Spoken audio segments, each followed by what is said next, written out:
This episode of Dungeon Crawlers Radio is brought to you by Geek Girl Realty. Are you looking for that fortress of solitude or a cottage in the woods? Geek Girl Realty can help you out. Check them out at www.geekgirlrealty.com. Dungeon Crawlers. All right, everyone. Hey, we're here with authors Holli Anderson and James Wymore to talk about their two books that are on their way out the door. The first one is Myrikal and then Thug #1. That is a loud noise. So for those of you that don't know what those are, we'll talk about that, and then you can make a bunch of guesses and assumptions if you want to get this book, but you should, because otherwise we'll just hunt you down and smack you with them. So which do you want to talk about first, Myrikal or Thug 1? Okay, Myrikal. Okay. So give us a little bit of background, what it is, because I know it's superheroes in your own twist, which is awesome. Right. Thank you.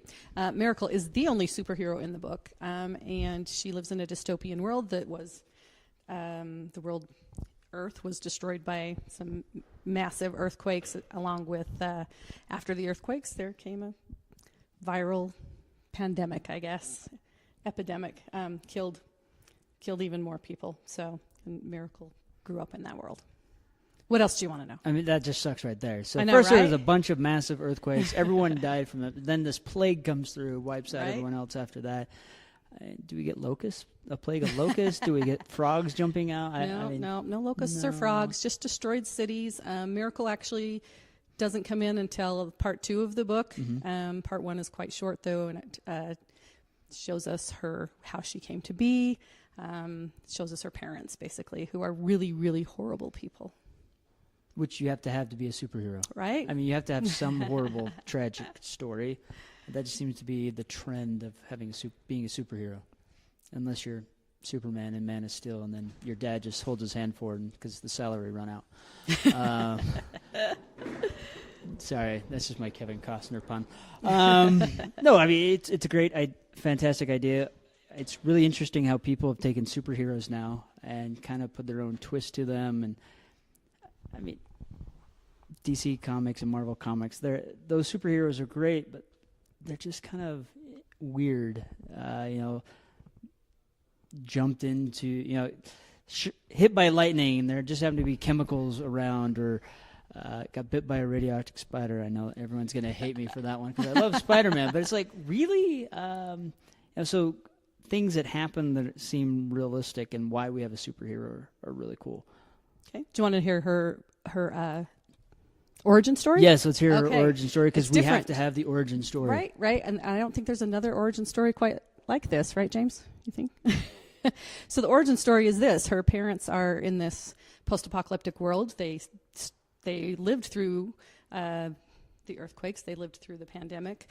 And they're horrible people. They're assassins. That's what they do. That's how they get, it's not necessarily a world of money anymore, but that's how they get paid for what they do. They're like the best assassins out there. The mom or the wife gets pregnant. They do not want to have a child in this world. They don't love children. They will kill children just as quickly as they'll kill anyone else. All right. So so they try to abort this baby that they have in multiple different ways. They try over and over and over again, the closer they get to her being born. And when she is born, the idea is to kill her after she's born. And so that doesn't happen. The mom dies instead. Wow. So there we go. She got all of her powers from all of those attempts at killing her. There is a especially awesome place in hell for these guys, apparently. Right? I know. And the thing with it is, I started writing this long before all of this stuff came out politically about this same subject. So this was an idea that came to me years ago. So I'm just going to warn everyone. Yes, we are at a convention. There are people moving around. We have found a quiet place, but there may be some random people talking in the background. No, there's this weird guy running around thinking he's a crow. I don't know. But, no, that's really cool. She gains her powers through the multiple attempts on her life while she can't even draw breath, which is interesting. And then you kind of threw I mean, the mom dies, so that's kind of a John Constantine type thing. So I'm guessing the dad just hates her after that. Yep, has a pretty grudge. much. Yep, but then he realizes that she could be a great asset to his business. He could take another step above as the greatest assassin ever if he has this this daughter that can't be killed or can't be injured and is super strong. So she has super strength, nigh invulnerability. Yes. Does she have a weakness? She does. Okay, you don't have to say what the weakness is, but I'm there not is a going weakness to. There because is a weakness. we got to leave that to the imagination. She does not figure out that weakness until she's maybe 12 years old, and her dad never does figure out that she has this weakness. She hides it from him. I'd hope so because he'd probably use it. Right. Yeah. Yeah, he would. He would definitely use it. So, yeah, he's a horrible person trying to turn her into a horrible person. So there's that internal battle of, nature versus nurture. She doesn't really have it in her to be a horrible person, but she almost bends to his will. Nice. Several times. So is this a standalone, or is there going to be more in this universe? Well, it was going to be a standalone. However, one of my beta readers, named James Wymore, his face is lit up. I get a Christmas present? Gave me some really great ideas for ways to maybe end it and maybe anyway. So no, there will be another one. It leaves room for at least one more in the series. At least one more. There could be more. Could be more. So yeah. So the villain. Is the villain the dad, or is the villain someone else? That's just as bad. Yeah, he's a bad guy, but he's not the villain. He's not trying to necessarily destroy the world. He's just greedy, right? Okay. So there is a villain that shows up in the area where she lives, which is New York City, the destroyed New York City, and presents himself as a benevolent type person that just wants to rebuild. And that's really not what his... It's not what his plan is, yes. There just must be a vortex with New York. There seems to be so many superheroes and villains that congeal onto New York City. I saw a map once that showed all the superheroes within spitting distance of New York, just in the Marvel universe, and I think the total came to 58. Everybody wants to destroy New York. Why? Why do we need that many superheroes? Why can't it be like Lebanon, Kansas? The middle of nowhere. I need a city. Like, who's going to assassinate? Or Anchorage, Alaska. I think possibly it's because it's the biggest city in America. So and there's tradition to it. But if you destroy the biggest city, you get the biggest impact. Yeah. So it just became a kind of easy, crutch. Most of the comics are targeted towards American readers, so you got to pick a big American city. There's only a few, and none nearly that big. So okay, I guess that makes sense, but it would still be cool. Supervillain gets a start. I picked it because I've been there and I could visualize my book mostly. Yeah. Very nice. So, what started the process of doing a superhero novel? What was the catalyst that said, I want to write a superhero novel? Well, I'd never actually thought about it. I love Avengers. I don't love all superheroes, but I definitely love them, Thor. And and obviously it's probably when he's not wearing his shirt or armor. Well, obviously, those biceps, man. Anyway, but the idea came to me.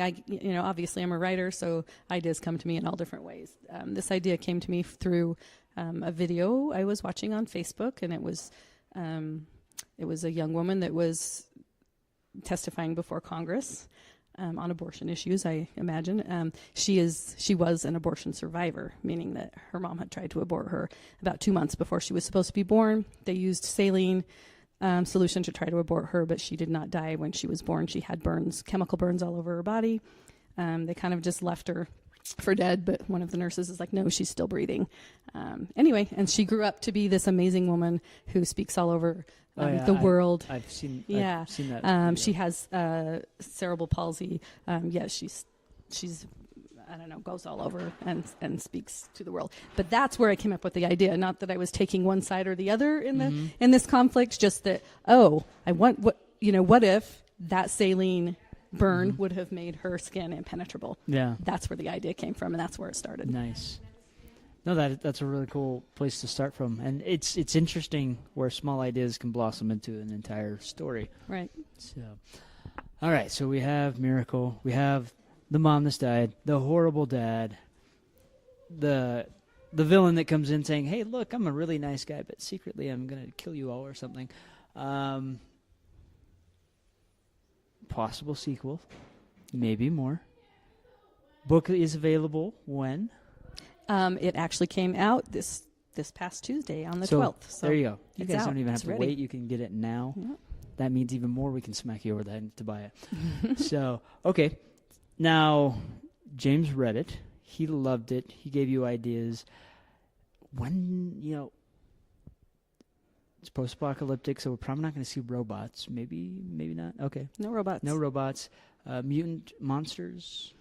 Yeah. Yes. Okay. Mutated monsters because, well, That crawled out of the cracks from the earth, from the Awesome. earthquakes. Okay. So they're Very ancient cool. ones. I can definitely get behind Yeah. that. So, what about other cities? Are there other cities that still survive out there? Because, well, we at least have New York. I would assume maybe some other ones. Yes, there are other cities. Is there a gang of rednecks living somewhere? Miracle does take a bit of a trip from New York City when she's trying to decide what to do. And so, yes, we get to see other outlying communities and that survive in different ways than the big city of just cutthroat, every person for themselves. We get to see some communities that have actually banded together, some that are more Venezuela-like. But she does go to several different cities just around in New York State, basically. Okay. So in the sequel, I think we'll probably see more of the United States than just New York City.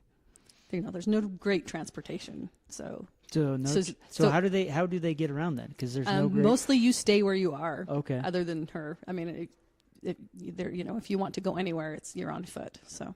Okay, so there's no cars, no trains, no planes, no electricity. No electricity. That's even worse for those of you that like your iPods and Right? TVs. No more. It's a true supernatural. apocalypse. No. Yeah. Man, no. That right there is an end worlder for Holly. What about horses or like anything? Are there pack animals that they can get around on, or are they dead too? Well, not in New York City. Okay. Right? I think some of the outlying, more farming communities Might. have animals, right? And a lot of there are actually even exotic animals that are wandering around because the zoos were destroyed and they've kind of made their packs together. So yeah, there are still animals. So Very nice. So the animals from the zoo have escaped and they're multiplying. yes, As animals some of them. do. Yes. That could be fun. All right. So it's out. It's available. What do you want the readers to know most, and why should they pick it up?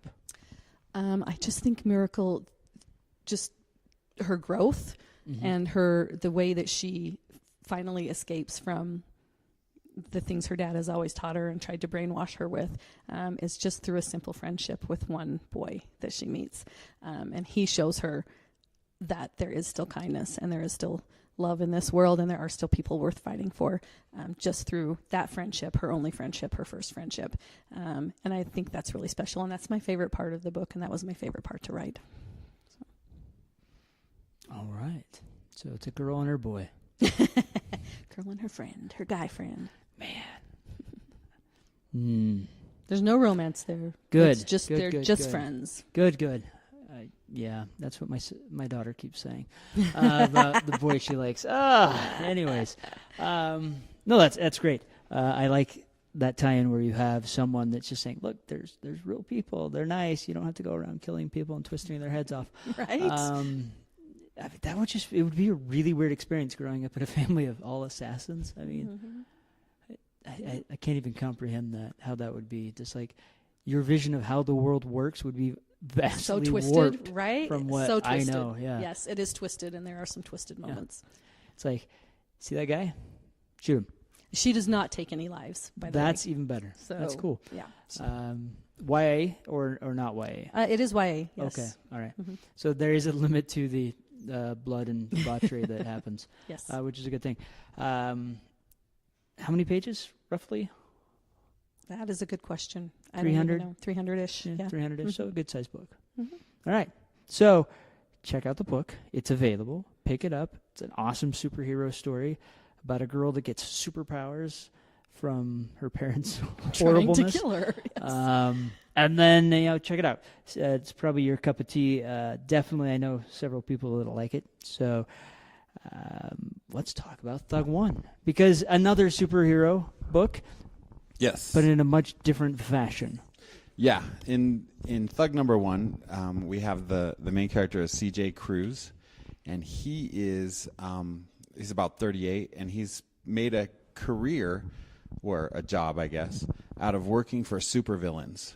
Okay. So this one takes place in Denver, Colorado. Even better. It's not New York. I really do like a lot of the heroes and villains being in different cities. Yeah. Scarlet Spider, Venom are two Yeah. examples. Anyway, so I said it in Denver because he has a strong Catholic background, Okay.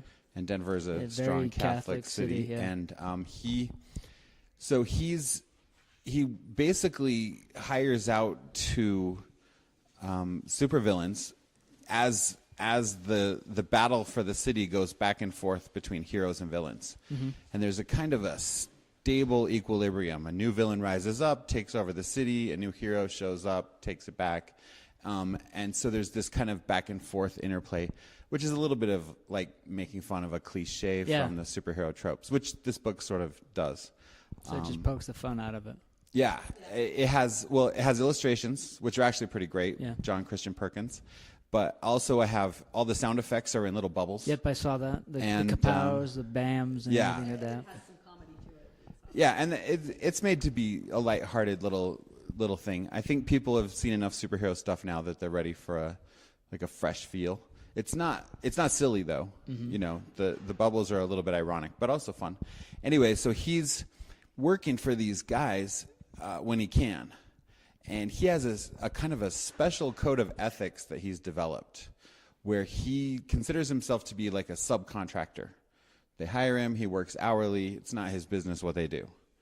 And he likes to be around superheroes, but nobody really supports him. His ex-wife, his priest are all like, dude, you're a henchman. You need to stop working for the bad guys. And he's like, how do you know which ones are the bad guys? They're just all people with powers. Yeah. You know, and in a little bit he knows, but also on the other side he's like, these dudes, they're not part of our world. You're judging them by the wrong set of ethics. And they say, well, why don't you work for the heroes sometimes? And he says, they don't hire anyone. If they'd hire me, I'd work for them. Yeah. I don't care which side's which. This is just my job. Anyway, so his skill set is very limited, you know, but he's got to pay the rent. He's got to pay the child support. Yeah. And this is how he's getting by. And so that's where he starts out. And eventually, what's going to happen is if you tangle enough with superpowered people, you get sucked in. And Yeah. he's actually avoided being the henchman number one. He doesn't want to be the right-hand man because he knows that's who the sidekick takes out. Yeah. And he's like, the safe job is not those jobs. Don't get on the radar.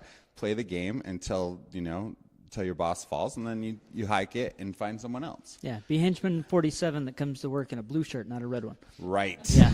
And it's that way. He sort of has figured out this way to get by doing this, but nobody else really appreciates it. And he is a little bit at a loss because his choices have put him at odds with, his family, his church, stuff like that. Anyway, that's where it starts out until he tangles with, well, it's just like roofing tar. You can't touch it without getting it on you. Yeah. And so Then it he's gets around everywhere. supers long enough, some powers get on him. Okay. And when he finds himself in that position, now he has to deal with the ethics from a whole new point of view. And so it's really about his struggle to figure out, he's been kind of deceiving himself for a long time, and he has to really commit to something. Okay. So now powers rub off. He has his power. Now he has to figure out how to deal with life and because he can't ignore it. He has the power. Right. All the factions now want him. He's in the superpower game now. Yeah. He's on the chessboard. Yeah. and he's like, he's at the NFL draft. And Right. He's the number 1 pick. now I got to figure out what to do with this situation. Yeah. So, no, I mean, that's really cool. Now, because you have the number 1, does that mean there's going to be more? Because, I mean, is there going to be Thug 2, 3, 4, 87? That's a funny question. It's written in such a way as I would like to write more. And I hope that the illustrator will want to work on the future ones because that was a really great. I love the work he did. But the problem with, I don't know. I have plans. I know where the story is going to go, and I'm hoping to write it. Yes. Nice. I don't know if the title will be Thug number 2 because that doesn't really make sense. I don't want to wear a red shirt at work. And so some of the titles I've considered, one of them's Thug number 2. One of them is Thug number 1, volume 2.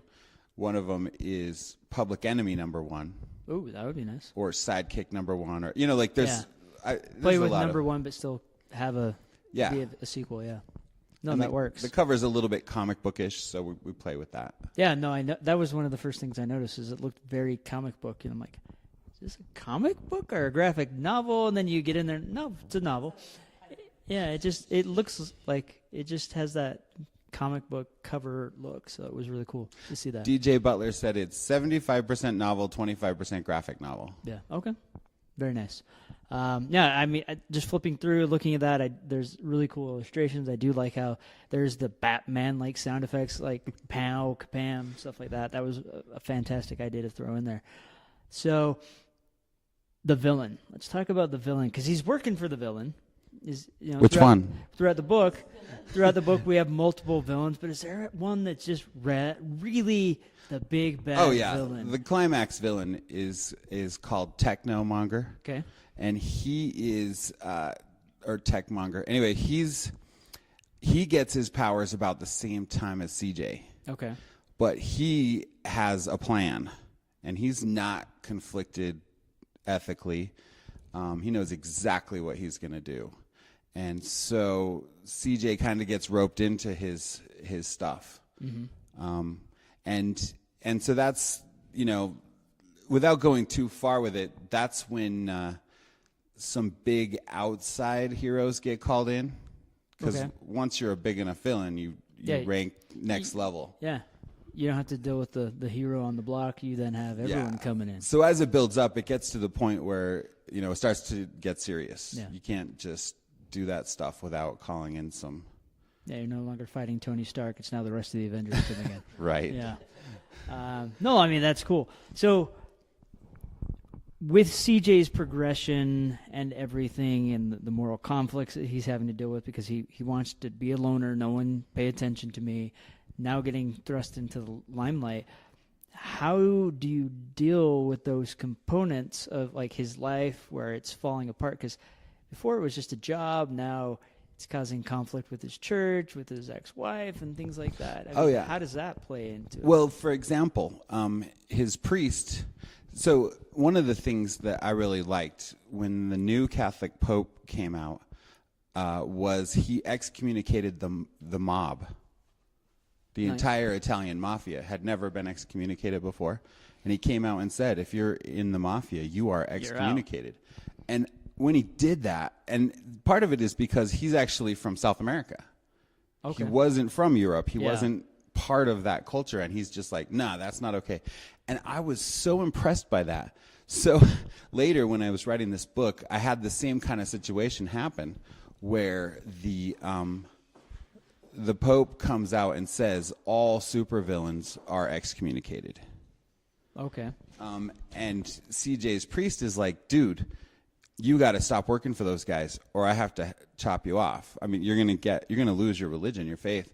And he's already lost his wife, his daughter's now he's like paying child support, but he's having trouble seeing his daughter. They don't consider his job stable. So his wife's very hesitant to give him a lot of visitation rights. And so the things he wants are already sort of falling apart before all that happens. But it's what he knows, and he's just trying to deal with it. He has a girlfriend that he wants to marry him, but she's hesitant also. She's like, I already have a stable job. What are you bringing to this? Yeah. And so he's got a lot of things in play in his life that he he's already juggling, and then it comes to a head, obviously. So I think that answers your question. Yeah, it does. Now, does he have a weakness? I mean, because he's going to get, I mean, that's got the kind of the paradigm is superheroes or villains, they have a weakness. Yes, everybody has a weakness. Yeah. And it's actually integral to the plot, so I don't want to go too far with it. Okay, he has a weakness. We'll leave it there. But he does. He has a weakness. That's the key point. So, I mean, these are two, I mean, they're both superhero books, but completely different. I mean, yours is not post-apocalyptic. It's very current, but you're definitely playing with different themes there. And it's, you know, it's in Denver, and yours is post-apocalyptic. It's in New York, and I mean, that's the beauty and joy of like superhero things. You can have so many things going on at the same time, but be vastly different. Yes, and I feel like they both take a kind of oblique view of superheroes. We've gone through a huge, you know, cycle of movies. Superheroes have really taken a front stage for a while in pop culture, and so it's kind of funny because we didn't really know each other was writing these books. Yeah. And then we like said, "Wait, you wrote a book too?" You know, we sort of like beta swapped him and decided to work together on promotion and stuff. But the impetus was really to look at a superhero story that's different than a mainstream pop culture story, because it's a really interesting genre, but they don't always mine the interesting nuances that are available to it. Yeah. No, I mean, one of the things I did like about like Spider-Man growing up, that was one of my favorite comics, because so many bad things happen to him. I mean, he gets that crap beat out of him. He loses his costume. He loses his mask. I mean, he can never keep the girl. You know, compared to like Iron Man, that has everything handed to him, you know, tons of money. Even as crappy as Batman life started out, he still has billions of dollars and builds all these cool gadgets. Makes it a little better. Yeah, yeah. Superman, I mean, but raised on a farm. Oh, I mean, raised on a farm. Raised on a farm. There's nothing better than that. Yeah, and he has like almost perfect life. Except for everywhere else you could be raised. Just kidding. Yeah. You know, so, but you know, your characters are definitely, they've had crap handed to them. They have a really rough life. And it's not like, hey, you know, I don't like my life. I'm just going to go over here, spend $500 million, get a new house, and go live in, you know, Malibu or something like that. So it brings a lot of reality, I guess what I'm saying, and it's something we can all kind of relate to. That's something that I feel like a lot of the superheroes we've lost. I mean, I don't know anyone that can really relate to Superman. Unless you've lived on a farm, and that's like Clark Kent only, not Superman. I never related to Superman, but you can relate to aspects of those standard superheroes, and I think their relatability is why they endured so long. Yeah. But as you said, there's a level where it doesn't quite touch regular guy status. Yeah, and I feel like that's where people want stories to be. Mm-hmm. You know, that's why anti-heroes are starting to become more popular. Not because people like the cynical jokes, but because it's a little closer to what it would feel like if a regular guy suddenly woke up and bam. Yeah. Captain America. Well, no, I mean, Captain America is a great story because, I mean, he was the little guy that just got lucky, became the big guy. But he still, you know, has normal traditional values, and he's strong, but he can still be shot and killed, and he flings a shield really awesome. So would you say Captain America's weakness is 2 guns? 1 gun pointed at the right place. 2 guns? He did die in the Civil War comic. Got shot in the head. So I'm just saying, if you had 2 guns, would he be out of luck? Probably. I'm just kidding, of course. 2 guns and no shield. I just like his biceps, okay? Biceps. You just liked when... Those aren't the guns we're talking about, Holly. You were just a fan when the Vita Ray machine opened up. Yes. Yeah. No shirt. I can't even remember the name of the movie that has Chris Hemsworth like running around for 20 minutes in his underwear. You would probably love that. You better remember. She won't watch it. I've tried to get her to watch those movies. Yeah, I'll find it. and I'll let you know the title. He's literally just in his underwear, and he has a Texas accent. Yeah. So, all right. So, both books are available. Thug One is available. Your book is out, so you can pick up Miracle. Go to immortalworks.com or even find them on Amazon. They're available in physical and ebook. Yes. Audiobook soon, maybe. It's coming, both in Coming. production. Okay. Miracle is spelled Myrikal. Yes, it's not spelled the normal way. Thug which is number one okay. is spelled the normal way with the number as a symbol. Okay. That would have been interesting to see you spell thug in a different way, though. Well, I just mean, when you're searching for stuff, it can be. Yes, it can be difficult to find. So look for those spellings. Take a look for those books, or you can go to Immortal Works page, which is immortal-works.com, and find your copy today. Go buy them, or we will hunt you down and smack you with a book, because, well, that's what the thug would do, right? Of course. All right, so with that said, we're out of here. Thank you. Dungeon crawlers.